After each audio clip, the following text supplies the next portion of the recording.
शिक्षा दर्शन में एक बार फिर से बहुत बहुत स्वागत है। आज के इस वीडियो में कबीरदास का साहित्यिक परिचय के विषय में जानेंगे। तो चलिए वीडियो को शुरू करते हैं और जानते हैं।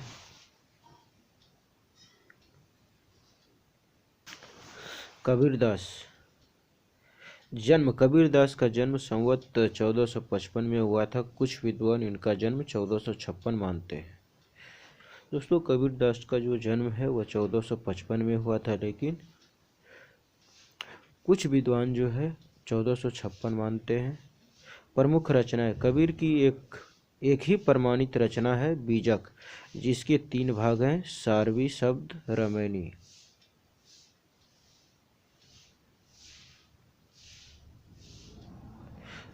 दोस्तों, यहाँ सारवी नहीं होगा, साखी, शब्द, रमैनी। तो कबीरदास की एक ही प्रमाणिक रचना है जो बीजक है। उनके 3 भाग है, साखी, शब्द और रमैनी।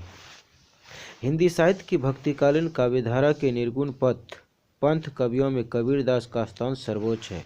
वे एक महान विचारक होने के साथ साथ प्रतिभा संपन्न कवि भी थे। उन्होंने सैकड़ों वर्षों से चली आ रही रूढ़ियों को तोड़ डाला। वे एक सच्चे संत, कवि और समाज सुधारक थे। दोस्तों, हिंदी साहित्य की भक्तिकालीन काव्यधारा के निर्गुण पंथ कवियों में कबीरदास जी का स्थान सर्वोपरि है। वे एक महान विचारक होते हुए साथ साथ प्रतिभा संपन्न कवि भी थे। उन्होंने सैकड़ों वर्षों तक चली आ रही परंपरा को, रूढ़ियों को तोड़ दिया। वे एक सच्चे संत, कवि और समाज सुधारक भी थे। काव्य विशेषताएं। कबीरदास संत पहले थे, कवि बाद में। कविता उनके लिए साधन थी, साध्य नहीं। उन्होंने प्रसिद्धि प्राप्ति के लिए काव्य सृजन नहीं किया, बल्कि अपने विचारों को प्रचार प्रसार के लिए काव्य सृजन किया। दोस्तों, कबीरदास जी संत पहले है और कवि बाद में है।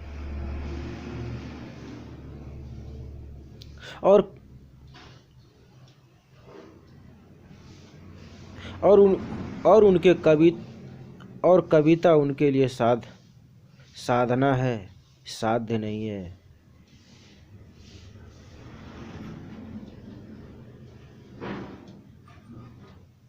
उन्होंने प्रसिद्धि प्राप्ति के लिए काव्य का सृजन नहीं किया है, बल्कि अपने विचारों का प्रचार प्रसार के लिए काव्य की रचनाएं की है। समाज सुधारक एवं उपदेशक के रूप में उनके क्रांतिकारी विचारों के दर्शन होते हैं। कबीरदास बहुमुखी प्रतिभा के धनी थे। उनके काव्य की विशेषताएं निम्नलिखित है।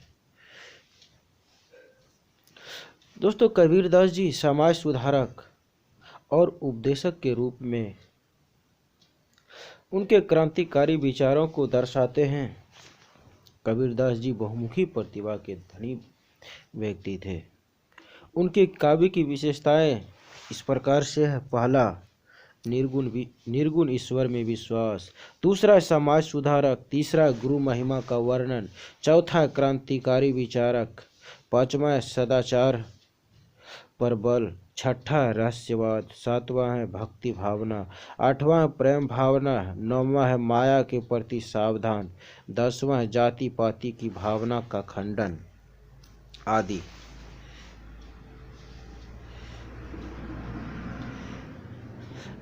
ये सभी कबीरदास जी की मुख्य विशेषताएं हैं।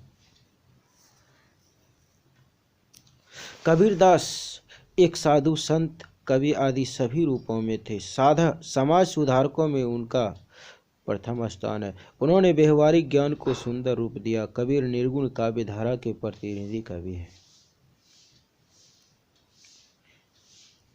कबीरदास जी एक साधु, संत, कवि, इन सभी रूपों में थे। समाज सुधारक में उनका प्रथम स्थान है। उन्होंने व्यवहारिक ज्ञान को सुंदर रूप में दिए हैं। कबीर निर्गुण काव्य धारा के प्रतिनिधि कवि हैं। उनकी भक्ति भावना में निम्नलिखित बातें उभर कर सामने आती है। कबीरदास की जो भक्ति भावना है उनमें निम्नलिखित बातें उभर कर के सामने आती है, जो इस प्रकार से है। पहला है नाम स्मरण। कबीर की भक्ति में नाम का महत्व अत्यधिक है। तुलसी के लिए जिस प्रकार राम तय अधिक राम कर नामो है, उसी प्रकार कबीर के लिए भी नाम ब्रह्म है, किंतु यह नाम स्मरण हाथ में मन का लेकर नहीं करना चाहिए, या तो मन द्वारा किया जाता है।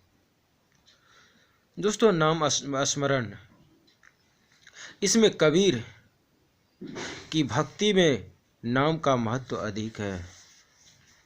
इसमें तुलसी के लिए जिस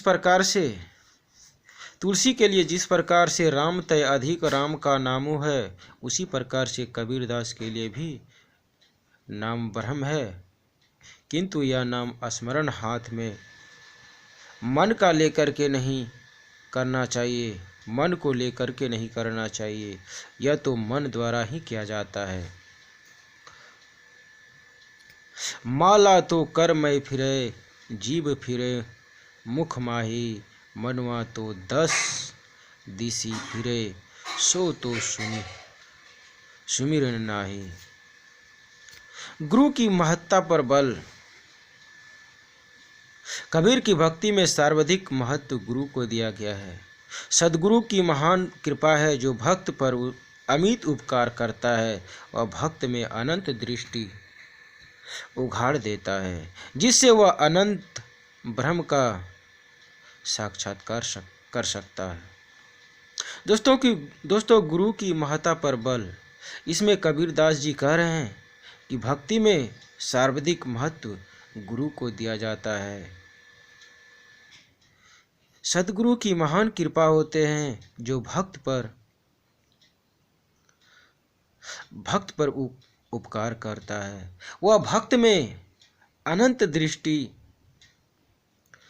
देते हैं, जिससे वह अनंत ब्रह्म का साक्षात्कार कर सकता है। वह अपने शिष्य के हाथ में ऐसा ज्ञान दीपक थमा देता है कि वह सन्मार्ग पर सहजतया चल सकता है। कबीर की दृष्टि में गुरु का स्थान गोविंद से भी उच्चतर है, क्योंकि गोविंद की पहचान तो गुरु ही करता है। दोस्तों, कह रहे हैं कि वह अपने शिष्य के हाथ में ऐसे ज्ञान का दीप थमा देते हैं कि वह सन्मार्ग पर बड़े ही सहजतापूर्वक चल सकता है। कबीर की दृष्टि में गुरु का स्थान गोविंद से भी बड़ा है, गोविंद से भी ऊंचा है, क्योंकि गोविंद की पहचान तो गुरु ही कर पाते हैं, गुरु ही करते हैं। कहा भी गया है, गुरु गोविंदौ खड़े काके लागों पाए, बलिहारी गुरु आपने जिन गोविंद दियो बताए।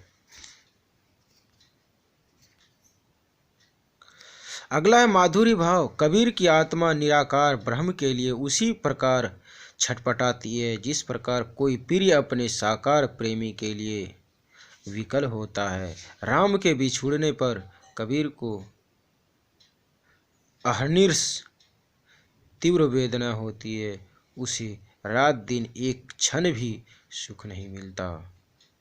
दोस्तों, माधुरी भाव, इसमें कबीर की जो आत्मा है वह निराकार ब्रह्म के लिए उसी प्रकार से छटपटाती है जिस प्रकार से कोई प्रिय अपने साकार प्रेमी के लिए, प्रेमी को पाने के लिए विकल होता है। राम से बिछुड़ने पर कबीर को अहर्निश तीव्र वेदना होती है, उसे रात दिन एक क्षण भी सुख नहीं मिलता है। वासरी सुख न रहनी सुख, न सुख सूप नहीं माही। कबीर बिछुटिया राम सो ना सुख धूप ना छाहीं। भक्त कबीर की एक ही अभिलाषा है और वह है प्रियतम के दर्शन। यह दर्शन वे अपना सर्वस्व लूटा देने पर भी करना चाहते हैं। दोस्तों, भक्त कबीर की एक ही अभिलाषा है और वह है कि प्रियतम के दर्शन करना। वे प्रियतम के दर्शन करना चाहते हैं। यह दर्शन वे अपने सर्वस्व लूटा देने पर भी करना चाहते हैं। वे अपना सर्वस्व को लूटा करके भी दर्शन करना चाहते हैं। पंक्ति में कह रहे हैं, यहू तन जारो मसी करो ज्यों धुआं जादू सर्गी मति वे राम दया करे बरसी बुझाने अग्नि। अगला है आचरण की शुद्धता। कबीर की भक्ति में सदाचार का महत्व अत्यधिक है। आचरण की अशुद्धता ईश्वर मिलन में बाधक है। कनक और कामिनी के पीछे दौड़ने वालों को उस लौ की प्राप्ति कहाँ है। आचरण की शुद्धता, इसमें कबीर की भक्ति में सदाचार का महत्व अत्यधिक है। आचरण की अशुद्धता और ईश्वर मिलन में बाधक है। कनक और कामिनी के पीछे दौड़ने वाले को उस लौ की प्राप्ति कहाँ होता है। कहते हैं, एक कनक अरु कामिनी दुर्गम घाटी दोई। कामिनी की तो सभी संतों ने बुराई की है, पर यहाँ कामिनी का अर्थ सामान्य नारी से नहीं लिया जाना चाहिए। कामिनी वह नारी है जो काम वासना में लिप्त रहती है। कामिनी कबीर के लिए काली नागिन के समान है। वे कहते हैं कि नारी की झाई पड़ने से ही भुजंग अंधा हो जाता है, किंतु जो सदा ही नारी के साथ रहते हैं उनकी क्या गति होगी। दोस्तों, यहाँ पर कहा जा रहा है कि कामिनी की सभी संतों ने बुराई की है, लेकिन यहाँ पर कामिनी का अर्थ सामान्य नारी से नहीं किया जा रहा है। कामिनी वह नारी है जो काम वासना में लिप्त रहती है। कामिनी कबीर के लिए काली नागिन की तरह है। वे कहते हैं कि नारी की झाई पड़ने से भुजंग वे अंधा हो जाते हैं, किंतु जो सदा ही नारी के साथ रहते हैं उनकी क्या गति होगी। पंक्ति के माध्यम से कहते हैं कि नारी की झाई परत अंधा होत भुजंग, कबीरा उनकी कौन गति नित नारी के संग। आचरण की शुद्धता पर सत्संगति का बहुत प्रभाव पड़ता है। यदि असाधु का संग हो जाए तो भक्ति मार्ग अवरुद्ध ही हो जाएगा। कबीरा संगति साधु की हरे और की व्याधि, संगति बुरी और साधु की आठों पहर उपाधि।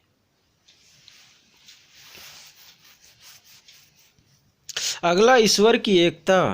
परंपरागत हिंदुओं में कबीर का यही विरोध है कि उनका बहुदेववाद में तनिक भी विश्वास नहीं। हिंदू जन अपने इष्ट की ना जाने कितने नामों से आराधना करते हैं। राम, कृष्ण, शिव, महेश, देवी, दुर्गा, भवानी आदि भक्त कबीर इन सब के पीछे एक ही ईश्वर की कल्पना करते हैं। कबीर का ईश्वर कण कण में व्याप्त है, निराकार एवं निर्गुण है। एक स्थल पर तो उन्होंने राम, रहीम, बिस्मिल, बिशंबर, कृष्ण, करीम की एकता प्रतिपादित की है। ईश्वर की एकता, इसमें कबीरदास जी ने परंपरागत हिंदुओं से यही विरोध है कि उनका बहुदेववाद में तनिक भी विश्वास नहीं करते हैं। हिंदू जन जो है अपने इष्ट की ना जाने कितने नामों से आराधना करते हैं, जो है राम, कृष्ण, शिव, महेश, देवी, दुर्गा, भवानी। इन सभी का कबीर ने इन सब के पीछे एक ही ईश्वर की कल्पना करते हैं। कबीर का ईश्वर कण कण में वास करते हैं। वे निराकार है, निर्गुण है। एक स्थल पर तो उन्होंने राम, रहीम, बिस्मिल, बिशंबर, कृष्ण, करीम की भी एकता प्रतिपादित की है। वे कहते हैं, हमारे राम रहीम करीमा कैसे अल्लाह राम सती सोई, बिस्मिल मेटी बिशंबर एक और न दूजा कोई। दोस्तों, आज के इस वीडियो में मैं आपको कबीरदास की साहित्यिक परिचय के विषय में बताया हूँ। यदि वीडियो अच्छा लगे तो वीडियो को लाइक कर दें, साथ ही अपने दोस्तों को भी शेयर करें ताकि इस वीडियो का लाभ उठा पाए। तो आज के लिए इस वीडियो में इतना ही, फिर मिलते हैं अगले वीडियो में। तब तक के लिए धन्यवाद।